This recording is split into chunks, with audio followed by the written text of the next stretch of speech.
है नमन इन्हें सौबार नमन जिनने खुद पर जय पाई है, जिनकी वाणी जिनवाणी बन जग अलग जगाती आई है। ऐसे परम पूज्य प्रातः स्मरणीय गुरुदेव आचार्य वर्धमान सागर जी। विभेति मृत्यो ने ततोस्त मोक्षो नित्यम शिवम वांछति नास्य लाभा तथापि भालो भय काम वैसो वृथा स्वयं तप्यति इत्यवादे।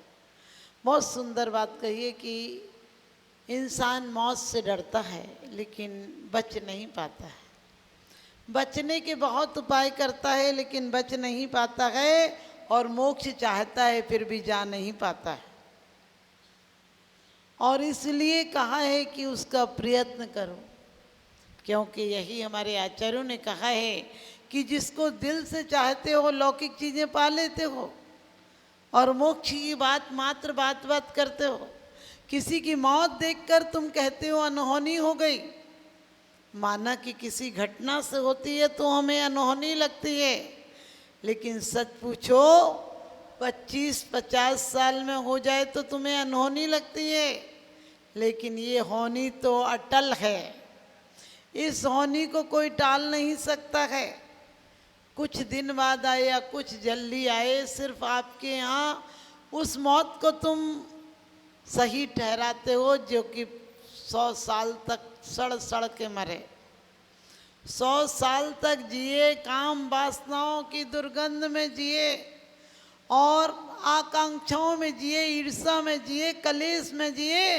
मैं कहती हूँ ये कोई जीना नहीं है, ये मौत से भी बदतर है। भलाई में हो अगर मौत तो जीने से बेहतर है, और बुराई का तो जीना मौत के सदमे से बदतर है। अभी बात चल रही थी कि आचार्यों की समाधि अचानक हो गई। हम अचानक कहते हैं, लेकिन जो ज्ञानी होता है, किसी की 100 बरस की जिंदगी से कुछ नहीं होता, किसी की 2 बरस की जिंदगी 100 काम करती है। आचार्य सन्मत सागर जी हो या आचार्य सुमत सागर जी हो, आचार्य ज्ञान सागर जी हो, आचार्य विराग सागर जी हो, इन लोगों ने 2-2 दिन के अंदर, 2 क्षण के अंदर क्या दया, परोपकार और प्रतिक्रमण के भाव रहे, आप विचार कर सकते हैं। आचार्य श्री ज्ञान सागर जी 5 मिनट पहले जब प्रोग्राम से उठे तो भी दया की बात थी, परोपकार की बात थी। कोई कर्मचारी याचना कर रहा है तो उसको आशीर्वाद दिया, दीदी को निर्देश दिए। वैसे वो बोलते नहीं थे, लेकिन इशारे से ऐसे कहा कि दीदी से बात कर लो। सोच सकते हैं क्या परोपकार की भावना रही होगी। क्योंकि मैं हमेशा कहती हूँ, तुम अंदाज लगाते हो उसको समाधि कहते हो, जो कि बहुत दिनों तक आहार पूर्वक, लेकिन क्या कहा है समाधि भावना में कि कोई संस्तर, कोई आसन, कोई जरूरी नहीं है। आपकी समाधि होगी तो परिणाम विशुद्धि के द्वारा होगी। वो परिणाम आपके कैसे रहे, आप परिस्थितियां देखते हो, परिणाम की तरफ भी ध्यान दो कि आचार्य श्री प्रतिक्रमण के लिए बैठे थे और ऐसा प्रतिक्रमण किया कि वास्तव में परलोक पहुंच गए। ज्ञान सागर जी, आचार्य सन्मत सागर जी को भले वेदना थी, लेकिन उन्होंने उनके ग्रस्त परिवार के भाई लोग वहीं मौजूद थे। अचानक आके कहा महाराज जी कोई आदेश।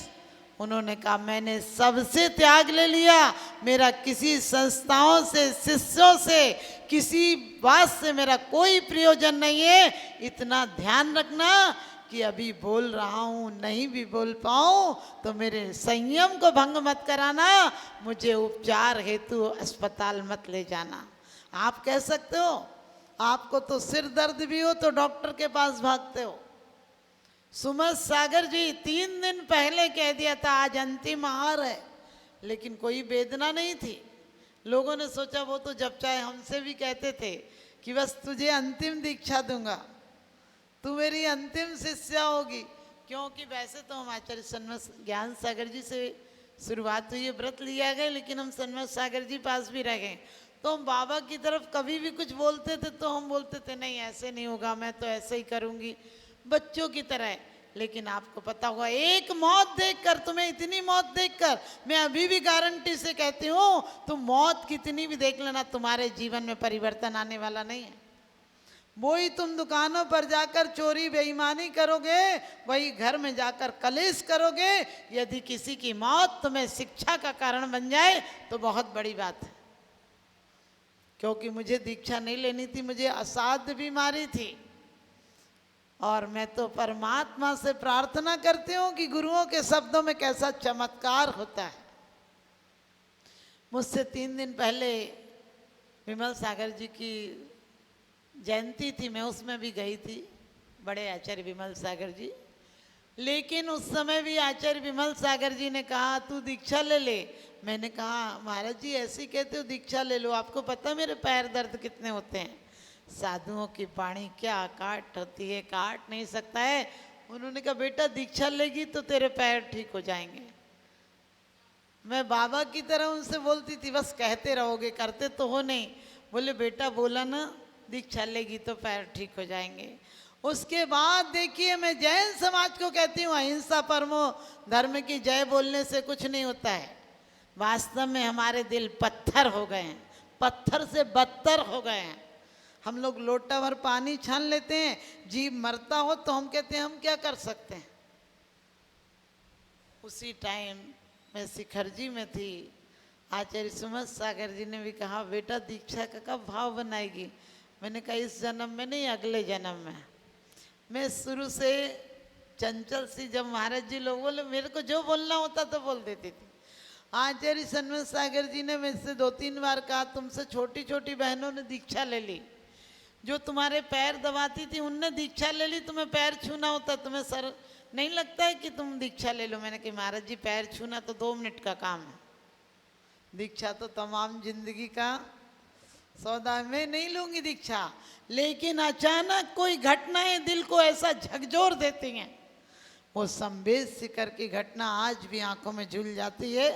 शायद होनहार ऐसी ही होगी कि मैं 4 नंबर हाथे में, सबसे लास्ट के हाथे में रुकी थी, अंधेरा था। अचानक मैंने किसी मिलने वाले से सीखा हम कमरे में रुके, वहाँ भोजन नहीं बना सकते, अंधेरा है। ब्रह्मचारिणी दीदी थे तो उन्होंने कहा दीदी हम कमरा खाली कर रहे, 1 घंटे में आप उस कमरे में आ जाइए।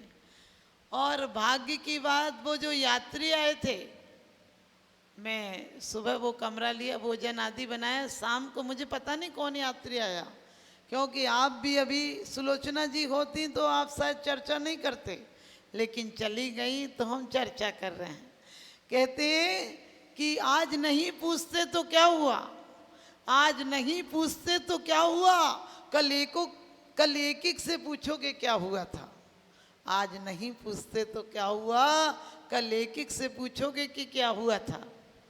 वैसा ही हुआ, कल से वही चर्चा हो रही है।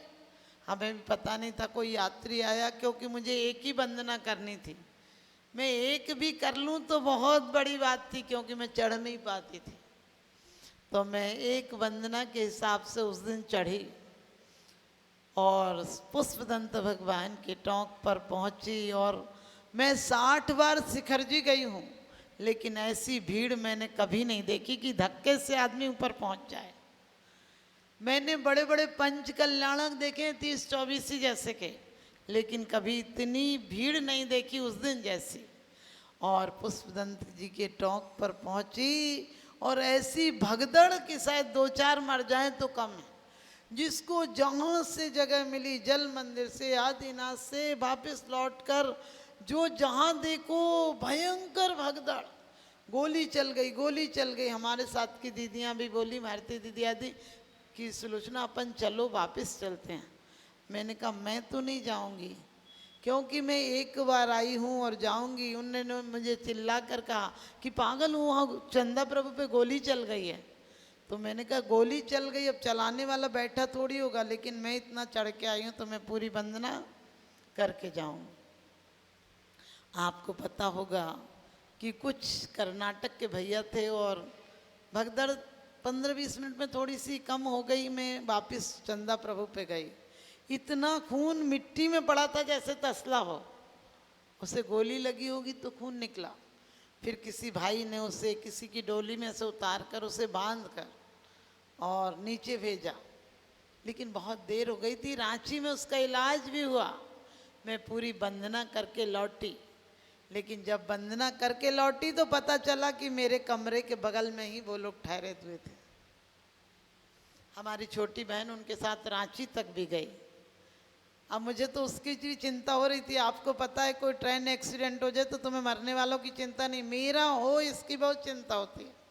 हमने किसी तरह से पता लगाया कि वो लोग कब लौटेंगे, तो वो शाम को लौट के आ गई। लेकिन वो मरीज जिसको गोली लगी थी वो 10 दिन नहीं लौटा। लेकिन आप सोच कर देखो, दिल तो जब ठेस लगी जब 3 दिन बाद, बगल का ही कमरा था तो वो दिखते थे बच्चे। 3 दिन बाद बच्चे बाहर बैठे थे, सुबह से बैठे थे, 10 बज गए, 11 बज गए। मैंने बच्चों से कहा कि बेटा आप लोगों ने खाना नहीं बनाया? बोली बना लिया। फिर शाम तक भी बच्चे वहीं बैठे थे। दूसरे दिन मैंने बोला कि आप लोग खाना तो बनाते ही नहीं हो, अंदर तो जाते ही नहीं। बोले नहीं अभी कुछ खा लेंगे। उनके साथ उनका कोई रिश्तेदार था, मामा माँ। मैंने उससे पूछा, मैंने कहा आप लोग खाना नहीं बनाते? उन्होंने कहा नहीं दीदी। हमने कहा आप कल से अंदर ही नहीं जा रहे बच्चे, ऐसे ही दिखते हैं, दिन भर तो बाहर बैठे रहते, कब खाना बनाते हैं? तो उन्होंने कहा कि अब हम पे पैसे ख़त्म हो गए। उन्होंने कहा हम पे पैसे ख़त्म हो गए, हमने बर्तन के इतने जमा कर दिए, 1000 रुपये थे, अब हम पर नहीं है, तो इसलिए हमने 2 दिन से, कल भी नहीं बना था खाना, आज भी नहीं। मेरे दिल में बहुत चोट लगी। मैंने तुरंत बच्चों से, क्योंकि आप किसी से ऐसे कहोगे कि तुम पे खाना नहीं है, हमारे यहाँ खा लो, तो बेकार लगेगा। मैंने तुरंत बच्चों से कहा कि बेटा हमारे साथ आके बनवाओ, भी अपन साथ में खाएंगे। बच्चे, बड़ी बड़ी बच्चियाँ थीं, उन्होंने कहा नहीं दीदी हम नहीं, हम पे सामान लाएंगे तो फिर आपके साथ खाएंगे।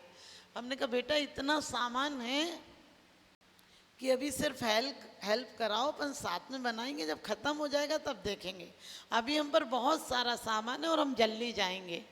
तो उन लोगों को फिर हमने दोनों टाइम खाना, 8 दिन के करीब दोनों टाइम इधर ही खाते थे सब बच्चे। एक आध दिन में घुल मिल गए थे तो बच्चों को फिर ऐसा नहीं लगा, लेकिन एक दिन पहले वो ख़त्म हो गया। मैंने 9वें दिन, समझिए 9वें दिन की शाम को वो ख़त्म हो गया। अब बच्चों को खबर ये आई, पहले फ़ोन तो चलते नहीं थे, खबर बच्चों पे ये आई कि पिताजी को लेके हम आ रहे हैं। मतलब बच्चों पे क्या, किसी ने कहा, बच्चे बड़े खुश कि पापा आज आ रहे हैं, हम लोग घर जाएंगे।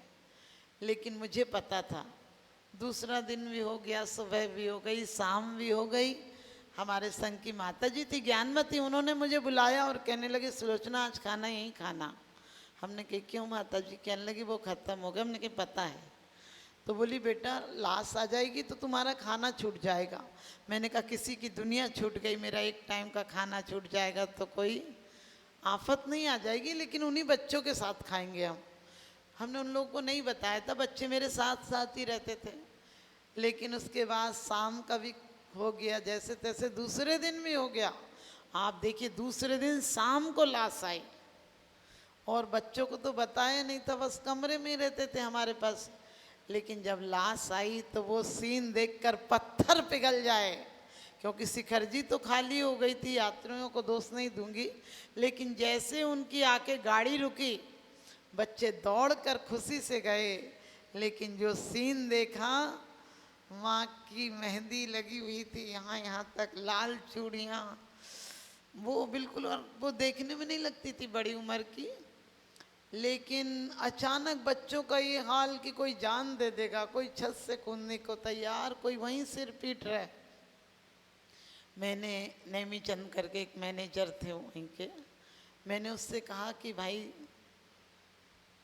लाश की अर्थी की व्यवस्था करो। उसने तुरंत कहा कि अंदर जाके पूछ के बताओ कौन पैसा देगा। 1500 से 1700 रुपये लगेंगे अर्थी लाने में। मैंने तुरंत अपने साथ के वैसे ग्रस्त भैया साथ में थे, उन्हें 2000 रुपये दिए। मैंने कहा तुरंत जाकर गाड़ी में रख के लाओ, गाड़ी से जाओ और गाड़ी में रख के ले आओ। और झूठ क्यों कह, मैंने अपनी एक साड़ी सफ़ेद उन पर डाली, उन्हें नहलाया वाला कुछ नहीं कहा, 2 दिन की लाश थी। और वास्तव में वो सीन देखकर मुझे लगा कि आदमी का जिस्म क्या है, जिस पे सैदा है, जहाँ एक मिट्टी की इमारत, एक मामूली मकान, खून इसमें गारा है और ईंट इसमें हड्डियाँ, चंद सांसों पर टिका है एक हमामी नूर जहाँ, और मौत की झकझोर आंधी जिस दिन भी टकराएगी, दम की दम से यही इमारत टूट कर गिर जाएगी। वो व्यक्ति इतने हिस्ट पुस्ट, इतने सुंदर, इतने सुडौल, और जिस समय मरे तो उनकी आंख गिर गई थी निकल के।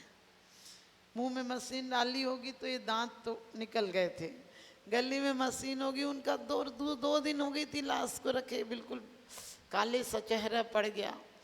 बस मैंने उन पे तो कपड़ा डाला और उन्हें ऐसी की ऐसी बांध कर और गाड़ी पर रख कर भेजा। 2-3 भैया थे, उनके रिश्तेदार भी 2-3 आ गए थे। लेकिन ऐसे सीन में किससे कहा जाएगा कि उनकी अर्थी के पैसे दो? मैंने स्वयं अपने पास से निकाल कर वो दिए। लेकिन आप देखिए, कोई पाप लगे पुण्य लगे, मैं ऐसे नहीं मानती हूँ। मैंने एक लेडीज को बुलाकर सबको नहलाया, कपड़े धुलवाए, कमरे उमरे की सफाई करी, फिर उनको समझाया। हमने कहा आप लोग कुछ लीजिए, कल से रोते रोते अब हो गया है। और बच्चियाँ, इतना बुरा हाल था। बर्तनों की दुकान थी, आपने सुना हो सागर का कोई केस हुआ था 30 साल पहले, 30-31 साल पहले, सागर के थे बर्तन वाले। और आप मानिए कि उन बच्चों को हौसला दिया हमने कि बेटा पाप होते तब भी तुम दुकान खोलती। तुम कहती हो कि हम 3 दुकान लगाते थे, इस बार 4 दुकान लगाना। जैसे लगाती थी, क्योंकि बुज़दिलों की दुनिया में कोई रास्ता नहीं बेटा, पिताजी के लक्ष्य को पूरा करना है।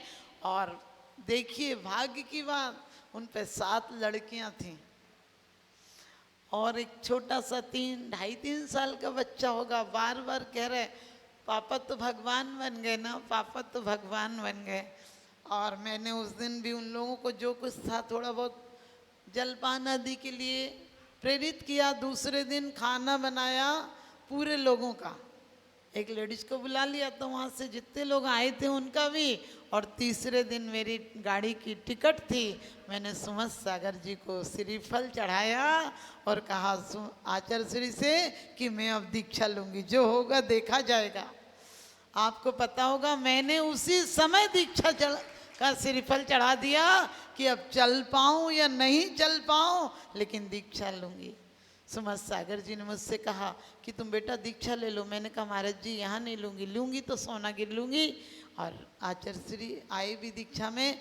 लेकिन आपको बताती हूँ, क्या हमारी कमेटियों का इतना फर्ज नहीं था कि कोई एक्सीडेंट हो गया किसी का, उसके परिवार को जाकर देखकर संवेदनाएं व्यक्त करें और बोले कि बेटा भोजनालय चल रहे हैं, तुम लोगों के लिए टिकट फ्री है, तुम आराम से भोजन करो।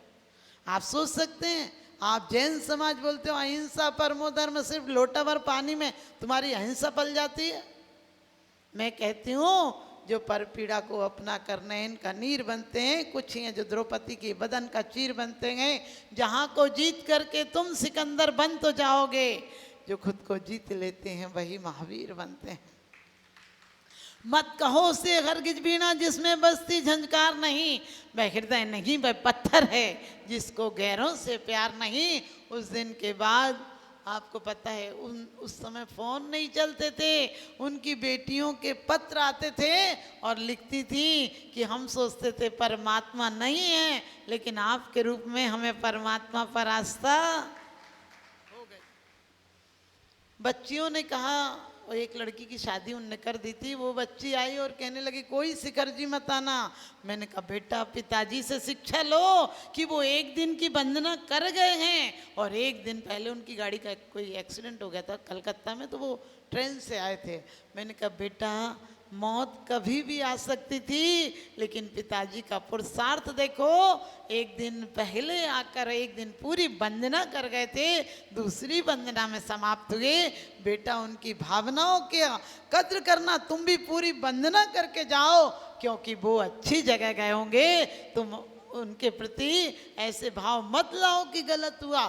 तो आप भी ध्यान रखना, हमारा तो लक्ष्य है कभी भी, चाहे दयामती हो, विद्यामती जी हो, निर्मोही माता जी हो, कोई जल जाए, किसी का एक्सीडेंट हो जाए, कोई भी दिमाग में गर्मी चढ़ जाए, मैं पंचकल्याणक नहीं देखती हूँ। दिल्ली की बात है, शक्तिमती माता जी को गर्मी बढ़ गई बहुत ज़्यादा, होश नहीं था उनको, और सबने कहा दही हुई लगा दो। मैंने कहा अब दही के ज़माने गए, अब शरीर पे दही काम नहीं करता है। किसी ने हमसे कहा कि कोई ऐसा उपचार करा दो, मैंने कहा अपने आप करा दूंगी, इन्हें ठीक करा दूंगी, सीधी बात है। तो आपको भी यही प्रेरणा लेना है। जो घटना हुई बहुत बहुत बहुत बुरी हुई, लेकिन उनसे शिक्षा लेना है कि वो अपने जीवन में, सुलोचना जी और देवेंद्र जी नाम था, सुलोचना जी कितनी आध्यात्मिक महिला थी। और भले हमको लग रहा है कि क्योंकि घटना कभी भी घट सकती है, हजारों लोग जो 2 महायुद्धों में नहीं मरे हैं, इतने लोग एक्सीडेंट से मर जाते हैं। आपको पता है 10 साल के अंदर कम से कम 2 करोड़ लोग मर जाते हैं एक्सीडेंटों से और घटनाओं से।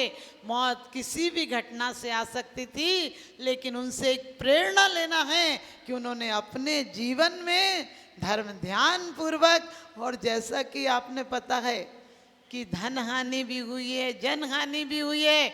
हम कल 12 बजे तक भी माता जी को सामायिक के पहले भी यही कहा कि यदि वो बेहोश होंगे तो होश में आ जाएंगे, लेकिन बाद में पता चला कि उनकी ऐसी घटना हो गई। वास्तव में हम जैन समाज को भी चाहिए कि आज यदि उनको किसी परिस्थिति से और कहीं रहना पड़ रहा है, तो हमारी समाज को चाहिए कि उनको कहे कि नहीं, हमारी धर्मशाला में आप आराम से 1 आध महीना रहना तो रहिए। क्योंकि सिर्फ हमारी संवेदनाएं नहीं, हम किसी के घर पे जाते बड़ा बुरा हुआ, बड़ा बुरा हुआ, हम क्या बताओ, क्या करें, आप कैसे करोगे, अरे ये बोलो। हर समाज को साथ खड़े होना चाहिए और उन्हें जैसे हो, क्योंकि परमात्मा, मैं यही आशीर्वाद दूंगी, जो हुआ वो बहुत बुरा हुआ, लेकिन जिस परिवार की धन हानि हुई है, परमात्मा उन पर कृपा करे और 2-3 साल में वो पुनः वैसे ही अपने व्यापार में सफल हो जाएं। और सुलोचना जी के आदर्शों को हमें नहीं भूलना है। जैसा उन्होंने टीकमगढ़ की समाज को अलग जगाई है, सुलोचना उन्हें ज्ञान के लोचन थे उनके अंदर। और उन्होंने अभी एक दिन आई थी तो कहने लगी, माता जी स्वाध्याय, मैंने कहा मुझे कुछ दिक्कत है, तो कहने लगी आप बताइए कि कब आ जाऊं। मैंने कहा दिन में आ जाए करो। कहने लगे आप दिन में कहो, सुबह कहो, जब कहो तब आ जाऊंगी। मैंने कहा सुबह तो पूजा का समय होता है। बोली 7 से 8, 8:30 तक, जब तक आप पूजा प्रवचन होगा तब तक मैं स्वाध्याय सुनाऊंगी। एक बार उनके ज्ञान अर्जन के लिए वास्तव में हमारी अंदर से उनकी, कहते हैं, अनुमोदना होना चाहिए। मौत कभी भी आ सकती है, किसी रूप में आ सकती है, लेकिन मैं यही कहूँगी कि उनको इतनी ज्ञानी थी, वैसे तो उन्हें होश नहीं आया, इसलिए उनकी वेदना पूर्वक मौत नहीं हुई। ध्यान रखना, अब हम लोग कुछ भी कहें, क्योंकि आप लोग ये मत सोचना पापी जीव थे तो ऐसे मरते, नहीं। ज्ञानी जीव हमारे कितने मुनियों को अपन पढ़ते हैं कि गोधन के अंदर आग लगा दी और उसमें साधु तपस्या कर रहे थे। इसी पंचम काल में भी मुनिराज सामायिक को बैठे और कहीं नीचे कंडों का उपला था, चबूतरे के नीचे, मुरैना की बात है, और वो साधु हमारी परंपरा के थे, और आग लग गई, सामायिक को बैठे, जल गए लेकिन उठे नहीं। ध्यान रखना। तो सुलोचना जी, देवेंद्र जी के साथ जो कुछ हुआ, वास्तव में कल से मेरे अंदर से 1 सेकेंड को दिमाग से नहीं निकली, क्योंकि मैं ज़्यादा कोई गम बर्दाश्त नहीं कर सकती हूँ। तो हम सब का फर्ज है उस परिवार के साथ पूर्ण सहानुभूति और सहयोग की भावना से खड़े रहें। ऐसा नहीं, क्योंकि हमारी समाज की चीज समाज को काम आना चाहिए। आप सबको यही कहूँगी कि आप लोग उनके साथ खड़े रहें। और कहते थे जिंदा थे, वरना सबका क्या हाल होता है, जिंदा थे तो किसी ने पास ना बैठाया, आज मर गए तो घर बैठने आ रहे हैं। जब तक भूखे थे तो किसी ने रोटी ना दी, आज मर गए तो 13वीं और तीसरा करा रहे हैं। जब तक जिंदा थे तो किसी ने प्यार से नहीं बोला, आज आंसू बहा रहे हैं। लेकिन उनके लिए, वास्तव में पूरी समाज के लिए, टीकमगढ़ के लिए वो एक ज्योति की तरह थी। और आज उनके जाने से एक ज्ञान का दीपक बुझ गया है। मैं यही कहूँगी कि वो तो मसाल थी, आप लोग उनकी मिसाल लेकर, उनको याद करके आप उनकी अलग को हमेशा जगाए रखें और उस परिवार के लिए ऐसे असह्य दुख को सहन करने की शक्ति दे। और वो आत्मा जहाँ भी है, उनकी आत्मा आगामी समय में आकर केवल ज्ञान को प्राप्त करे, ऐसे ही मेरी भावना है। और सुलोचना जी एक धार्मिक महिला के लिए हमारा कर्तव्य है कि उनके लिए पूर्ण आस्था, और आप लोग जो कुछ भी बोलना चाहें, क्योंकि समय हो गया, शायद उनको ले जाने का भी वक्त होगा, इसलिए मैं अपनी वाणी को विराम देती हूँ। और उस परिवार के साथ सब लोग, पूरी समाज खड़ी रहे। हमको ये नहीं सोचना है, हम लोग मंदिरों के नाम पर समाज को बांट देते हैं कि वो मंदिर वाला देखेगा, वो मंदिर वाला देखेगा। हम एक नई अलग जगह है कि हर मंदिर हमारे हैं और हर समाज का बंदा हमारा है, क्योंकि एक एक मोती मिलता है तो हार बन जाता है, गले की शोभा बन जाता है, और एक एक मोती बिखरता है तो जमीन में गिरकर पुड़िया में बंद कर कर तिजोरी में रख दिया जाता है। आप टीकमगढ़ की समाज एक आदर्श समाज है, और हर व्यक्ति को अपने आप के अंदर के दया और परोपकार की जीवंत अवस्थाओं को जागृत करना है। हमें जीवन है हमारे अंदर, इसका परिचय देना है, क्योंकि मरघट सिर्फ वो नहीं होते जहाँ पर मिट्टी जलाई जाती है, मरघट वो होते हैं हमारे सबके जीवन में। मरघट हैं, प्रत्येक क्षण हमारी आयु के निशे खिर रहे हैं। कोई मर गया ये मत सोचना वो मर गया, उससे हमें चेतना, हमारे अंदर की चेतना जागना चाहिए कि कल किसी की खबर आई है, आज किसी की खबर आई है, कल हमारी भी ऐसे ही खबर आएगी। आज सब छोड़कर वो गए हैं, कल हमारे को भी छोड़कर जाना पड़ेगा। लेकिन छोड़ने के पहले हम दिलों की आसक्ति हटाएंगे, मोह कसाए और राग द्वेष के बंधन, अहंकार ईर्ष्याएं हटाएंगे, और हम भी निर्बंध होकर उस परम गति को प्राप्त करेंगे। इन्हीं शुभ भावनाओं के साथ सुलोचना जी के परिवार के लिए हम कहते हैं कि उनके लिए एक आप लोग आज श्रद्धांजलि के रूप में अभी एक कायोत्सर्ग करेंगे। और वो अपन को दुर्भावनाएं नहीं लानी है, क्योंकि हमें किसी मरने वालों के साथ बुराइयां याद नहीं करना है।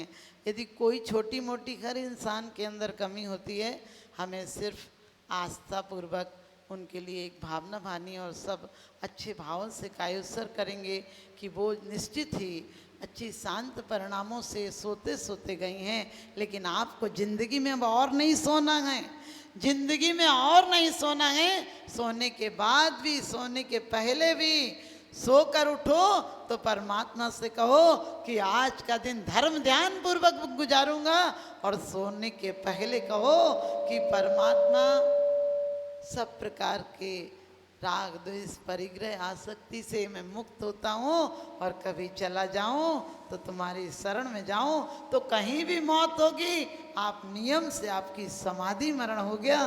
क्योंकि समाधि मरण के लिए परिणामों की देखा जाता है, आप लोगों के परिणाम भी अच्छे हों, और पूरा जैसा मैंने निर्देश दिया है, यदि खाने पीने कोई भी व्यवस्था हो, हम सबको अपनी शक्ति के अनुसार, वो कहीं पर भी हैं तो एक दो दिन तो सबकी संवेदनाएं रहती हैं, बाद में भी हम चाहें कि उनके परिवार वालों को किसी प्रकार से दिक्कत नहीं हो, क्योंकि ऐसे में उनके परिवार वाले बाहर वाले भी आ रहे हैं, तो सबको पूरी समाज को मिलकर एक सोचना चाहिए कि इस ऐसे समय में, ऐसी आपत्ति काल में, ऐसी आकस्मिक मौत में हम सब उन परिवार के साथ, समाज के साथ, और एक ही घटना नहीं, कभी भी किसी प्रकार से कोई समाज में घटना घटे, चाहे बीमारी रूप में, चाहे इस तरह से कोई, तो हम पूरी समाज को एक होकर उसका साथ देना चाहिए। सिर्फ बैठने नहीं चाहिए जाना चाहिए, उसे उठने का मौका भी देना चाहिए। इन्हीं शुभ भावनाओं के साथ समझदारों के लिए सारा काफ़ी है, और सुलोचना जी और देवेंद्र जी के लिए आप सबका आयुष्सर करेंगे। एक बार जिनवाणी स्तुति के बाद आप लोग उनकी आत्मा की शांति के लिए एक बार श्रद्धा ध्यान करेंगे।